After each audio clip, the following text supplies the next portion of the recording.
You ready? Yeah. Yes, sir. Back at it again. Back at it like a crack addict. Drunk Tours podcast in the building. We back in PO, man. We back in Portland, man. Hey, there you go. Why not? It's your boy Yates from Atlanta, aka Wakanda. And I'm your other host, Jarrell from Portland. You already know. Man, what we talking about today, my boy? All right, man. We talking about something deep today. We talking about what makes life worth living. That's a good question. That's a good ass question, because when you text me that, like, let's do that, I was like, I don't know what's worth living for. It's grimy out here. Yeah, for real. Real. But it's crazy because it's like, it's a lot of stuff, but at the same time, a lot of times at the root, it's all kind of the same thing. Like, it's really love. Like, at its root, everything that's really worth sacrificing for is love based. You know, because immediately I'm like, family. But when you think family, it's like, what? These are the people you closest to, the people you love the most, the people you were born into loving, the people you can hate, but you still gonna love them just through blood. Like, you know, like, what you think ain't life worth living? Like you said, man, I think it's family. Like, I mean, I really think, like, when I really think, like, man, what am I here for? What's my purpose? Like, what actually drives me to wake up for real and want to actually push through this motherfucker without giving up. And I would think, like, that would be like, you know, like you said, something with the family, like, you know, making my family proud, like, you know, making my mom proud, you know, my grandma proud, you know, just obviously doing things that I like to do and trying to do that as much as possible. So I would just say, man, friends, family, experience. I would probably say that's something that's worth living for. Let's go at it from this route, you know, I like to play devil's advocate with it. What makes life seem like it's not worth living? I think, like, the bullshit, like, obviously, you know, the bullshit. I think it's like more so like. But what about the bullshit? I think for me, I feel like it's like a fairness thing. Because I feel like the reason a lot of people, like, kind of give up in the world is because a lot of people might have that thinking aspect that the world's not fair. You know what I mean? So that kind of makes it hard to want to keep going when you know, like, the numbers are stacked against you. You know, in the sense of success and whatever it is that you're trying to achieve. So when you trying to get somewhere and you get knocked down, like, rather it's just hella bills or, you know, like, unexpected pregnancy that might send you to, you know, some type of frustration and, you know, not necessarily poverty, but it might make you, like, a little less tighter with money and stuff. But, like, when them things hit, you're kind of like, damn, like, why should I keep going? Like, things keep happening like this, or things, you know, I'm not really moving forward. But it kind of reminds me, like, what you said is, like, when you talk about the middle-age crisis thing, it's like people start, you know, falling off, like, when they stop growing. You know what I'm saying? So I think, like I feel like that's when it's starting to feel not worth living for, is when you, like, reaching that wall where you feel like you can't really get any more of your potential or something. And it's funny because I'm gonna go two ways with this, but first let me say this. It's funny because at the times when you're not growing, right, that's when it feels like nothing matters. Because, like, soon as you stop growing and you just kind of coasting, you in this space of, like, anything can happen to you because you're not creating anything. You get what I'm saying? Like, when you're not chasing anything, whatever happens, it feels like it's happening to you, rather than, like, you running into this wall. Like, okay, I ran into this problem, but I'm working through something. So, okay, how do I get around this? How do I get over this? And it's like, I feel like it's a lot harder to handle situations when you're not moving. It's almost like football. You know, we both play football. It's like, it's a lot harder to tackle a nigga when you not running. Like, if I'm running at you, you running full speed, I can hit you. But if I'm sitting there waiting for you, you running full speed, it's a lot harder to grab you. That's life. You know what I mean? Like, how are you, like, what are you chasing? What are you after? Because it gives you a whole different context of how you handle situations. It's like, okay, boom, like, for example, at the Airbnb, crazy plumbing issues, you know, the last 3 weeks. I had multiple plumbers came out and spent like $5K, finally got it fixed. lost out on a lot of bread. It's the second. Yesterday was the first. Had to pay that mortgage. Had to pay my rent. Had to pay a lot of bills, you know. Right. But it didn't like really shake me because it was just like, it's just money. Right. Which is funny because it's like for a second I was kind of stressed about it. And I was talking to my older brother.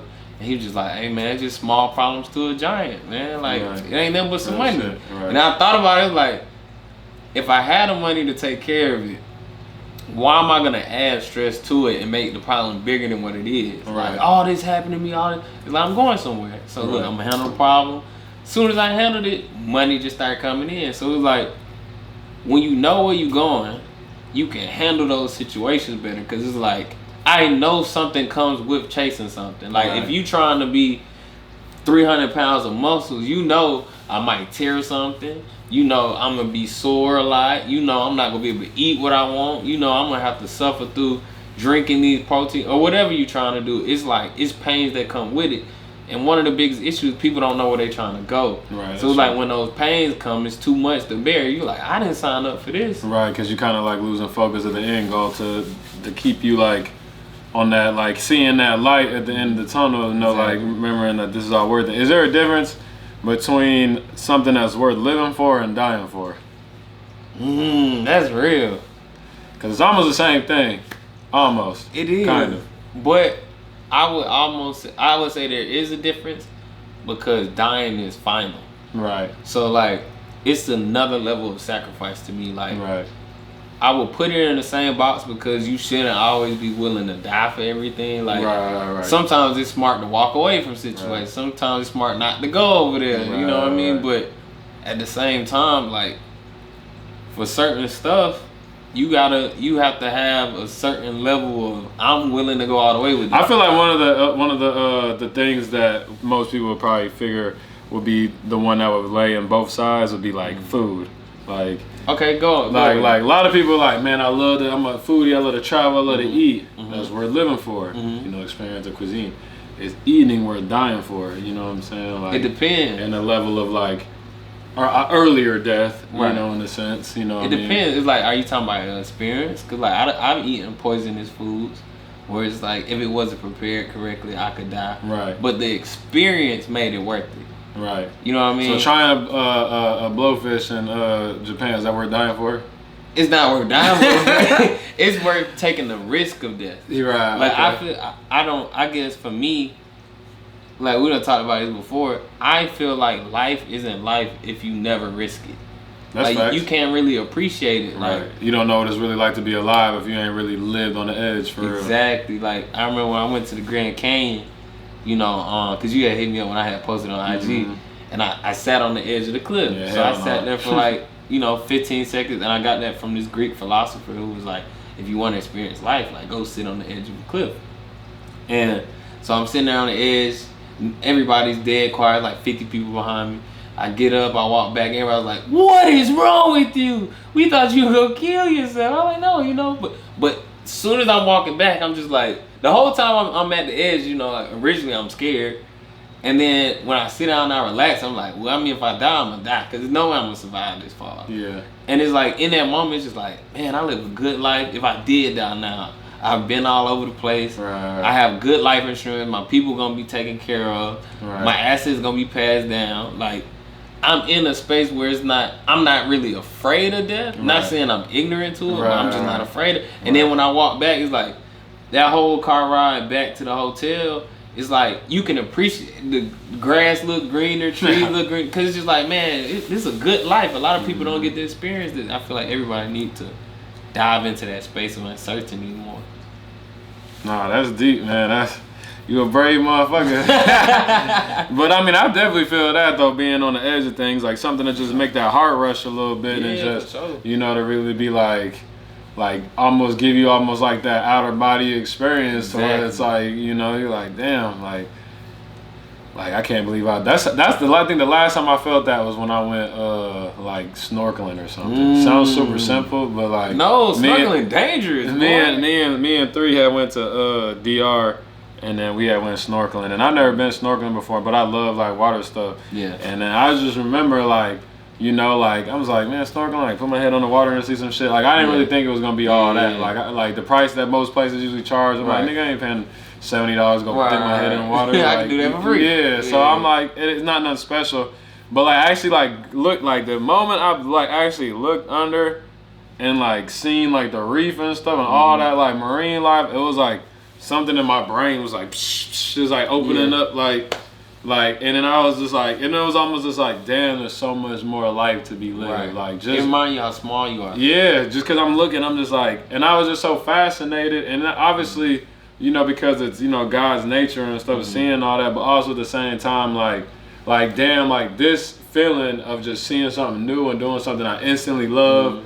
You know, it makes me feel good. It's like lets me know like how much other things in life out there can possibly exist that I'm still yet to discover that can make me feel good about just living as far as like activities and stuff. So after that, I was like, man, I need to go like whitewater rafting or something. I need to like, you know what I mean? Like it just really just pushed me to like want to try new stuff more. Just because it's like, you know, it's like brand new. You know what I mean? I feel like that's a key to just also, you know, finding something that's worth living for is to make sure that you continue to search for something that's worth living for if you don't know what to live for and stuff like that. But and I think even like as far as like finding something worth living for, it could be something. It's not always like this big epiphany like thing. Like it can be small stuff like, you know, that fresh air on that morning run, or you know, like that call to your mom, just checking in, just make sure she good, or your dad, or, you know, like that moment of just clarity of like life is good. Like whenever you catch those moments, like I try to make it a point to like be very, very aware of when I feel good and be grateful for it. Right. And the more, because it's almost like, you know how your brain is trained to really focus on things that basically like one experiment, like if I was like look around this room and find all the blue, and you was looking for all the blue, and I was like, all right, now how much green was in the room? You can't even think of the green because your brain was so focused on blue, but you done found all the blue all over the room. Now if I tell you to focus on green, now you can find the green. It's like your brain can find what you focus on. So I try to make it a point to focus on things that make me grateful, because then when I do deal with the bullshit that we know gonna come with life, it's easier to snap back to my basis point of everything's like for my good. You know what I mean? Right. So you think like you know, like we're like kind of not devil's advocate, but in the sense of like obviously we speaking from an aspect of two people who for the most part have something worth living for and know what it is. You know what I mean? Like let's look at like the other side of like people who suffer from depression and like actually kill themselves and stuff like that. Like what do you think? Like obviously, you know, in their mind they didn't have anything worth living for. So what do you think, like obviously like the obvious answer, like certain traumatic things like rape and molestation and stuff can lead to like things like suicide and drugs and stuff like that. But for like a normal person who didn't like necessarily get too deep into those routes that become depressed, like what do you think about like they life that they lack to fuel like causing them to be more depressed? Well, I've been extremely depressed before, and I know, you know, that depression it's like a habitual slippery slope to get to depression. It's not like something that happens real quick. Right. It's like settling and becoming comfortable in this space of not only not growing, but not feeling like you matter. Right. Whether it's to the people around you, or, you know, it could be your job, your friends, your family, whatever, but slowly feeling like nobody will notice. Right. You know, if something happened, or nobody really cares. Like that space is so dangerous because it's also kind of comfortable. Right. Because it's not like an immediate like, oh, I'm gonna kill myself. Like nobody's just, some people do, like if it's a clinical issue or like a chemical imbalance, like some people are more apt to just jump right to the extreme, but the majority of people, it's like a slow build. So it's like it goes from a space of like, you know, I'm just, you know, I just want to be on kind of on my own space, to like nobody really cares that I'm not coming out. Nobody really cares what I got going on. Nobody cares what I'm going through. And then building it up in your mind to a place where it's just like nobody cares about me at all. And that's a dangerous space because it's so easy to get to. And it's really you against you. Like that's why, I'm so crazy about like controlling your mind and like really building up, like callous in your mind to where you actually have some level of control, because it can be scary. Like one statistic that really changed my life, because I've dealt with a lot of people who were suicidal in my lifetime, and I've helped a lot of people by being their friend, and I've had people like OD or like attempt, and it just didn't work. Like I've talked to people on the phone as they overdosed, and like I recognize how important it is to be a pillar for somebody and like check in on people. Like one statistic that messed me up was, well, two statistics. One is majority of the people who actually commit suicide are men. Women and men both attempt, but men actually usually go all the way. They like, hey, I ain't about to play with this risk. I'm samurai sword in this motherfucker. So it's like, one is like you gotta check on your homeboys, because we don't talk either.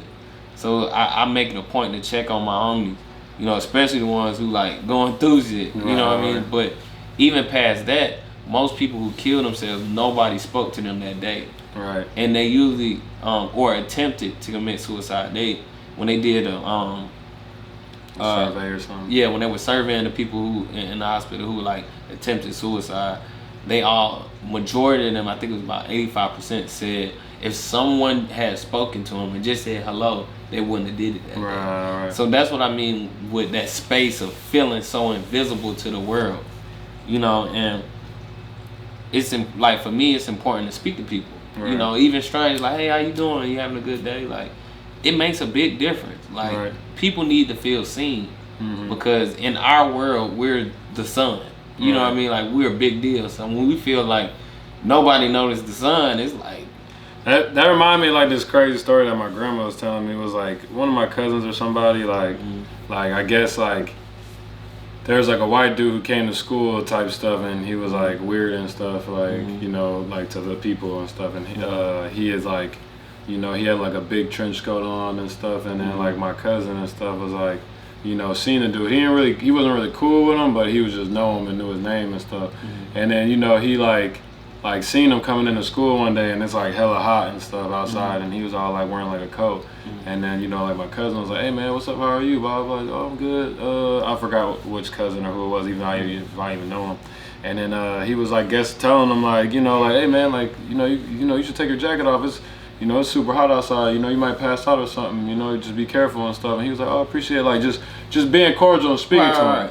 He passes by him or sees him, and then later on, like shortly after, like the dude like shot the school up and stuff. Damn. Like, you know what I'm saying? It was like one of those things is like he just talked to that dude like a bad attitude. Dude could have just killed him or something. Or if like more people was like that at the school, you know what I'm saying? You think like dude might not have like actually like followed through with like, trying to like go after his bully and stuff. Right. Just kind of show you like, like just kind words to somebody might bring somebody to a certain lightness, for that particular moment. Like for him, that moment was super brief. It wasn't enough to get the guy to go back to the car and be like, man, I don't want to do this. But it was enough to be like, in that very particular moment, like my first station is not particularly on you. You know what I'm saying? I feel like that's like just like like an overall summary of like just how important like kind words are, and just how important just treating people with respect is because like you said, you don't really know what somebody's going through, and somebody can really be on that last straw and they ready to put their foot in your ass and ready to crash out about it. Not for sure. Like people don't step on shit when they're ready to step on shit. It's really that simple. But it's funny how big, like, all I was thinking while you telling the story, like energy. Like energy is big, because I even think back to when I had a lot of negative energy.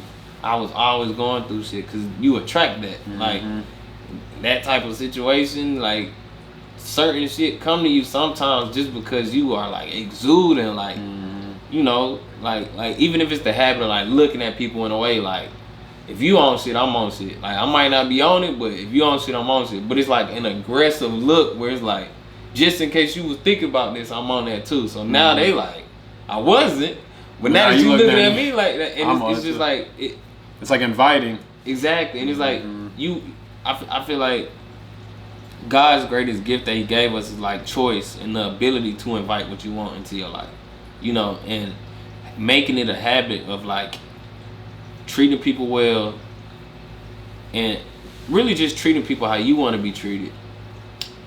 I feel like it invites the best type of energy in your life. Yeah. You know what I mean? No, that's a fact. Yeah. But shit, man, you know, we coming down to you know, probably the end of the thought. We ain't gonna drag this episode out too much longer. Before we end it, one question. What's one thing you willing to die for? My family. For sure. I definitely take a bullet for my family. Or my closest friends, you know, they count as family too, you know. Just the closest ones. For sure. For sure. Anybody I love. Right. Anybody I love, for sure. Yeah. Yeah. All right, man. Well, you know, y'all heard it, man. Once y'all type in the comments below, let us know, you know, what's worth living for y'all, or even worth dying for. You know, what wakes you up and what helps keep you up in the day, you know what I mean, to keep striving, and what do you got your eyes on to keep you focused, you know, and keep you from and preventing you from giving up. So, you know, make sure y'all tap in, Drunk Tourist Podcast. Make sure y'all follow us on all social media, Drunk Tourist Podcast. For sure. Holes in the pocket. Y'all can follow me on Instagram at Drunk Tourist Podcast. For sure. Back at it like a crack at it.